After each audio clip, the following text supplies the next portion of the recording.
The 120 square kilometers of land and water that make up Guantanamo Bay have been the source of much controversy. Not only because of the U.S. detention facility located here, but because of the unusual lease from Cuba that's allowed the U.S. Navy to maintain a base here for more than 100 years. Cuba claims the lease is invalid. We spend about $2,500 a year worth in gold. We send them a check every year in the lease.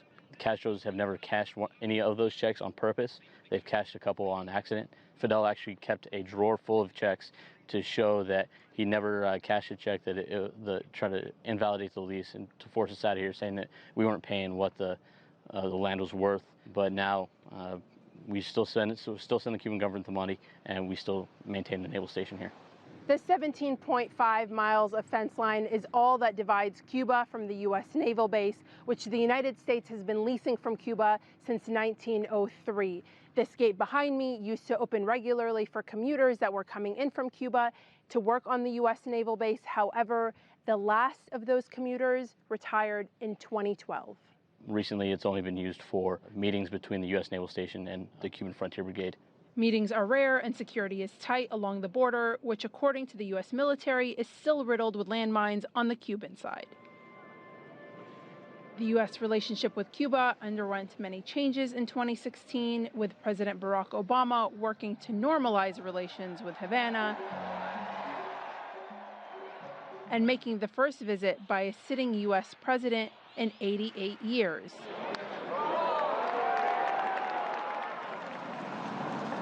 Longtime Cuban leader Fidel Castro was always very vocal about his opposition to the U.S. Naval Base, a sentiment his successor, brother Raul, shares. Now, a long and complex process begins toward the normalization of relations that will only be achieved with the end of the economic, commercial, and financial blockade, and the return to our country of the territory illegally occupied by the Guantanamo Naval Base. On the U.S. side, life on base looks similar to any small town in America. Neighborhoods, schools, and even a McDonald's sit along the main road. With the passing of Fidel Castro and the election of Donald Trump, it's unclear what direction U.S.-Cuban relations will take. Analysts from both countries know Trump could reverse much of the progress made by Obama. The election of Trump caused great uncertainty in policies. I'm worried that he may be influenced by his aides and staff, because many officials nominated by Trump are anti-Cuba officials.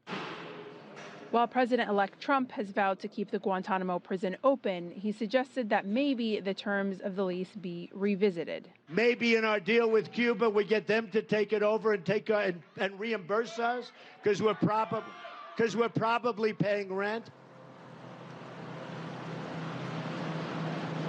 For the time being, it's business as usual on the base, but there's no telling what's on the horizon. Yasmin Alamiri, CGTN, Guantanamo Bay, Cuba.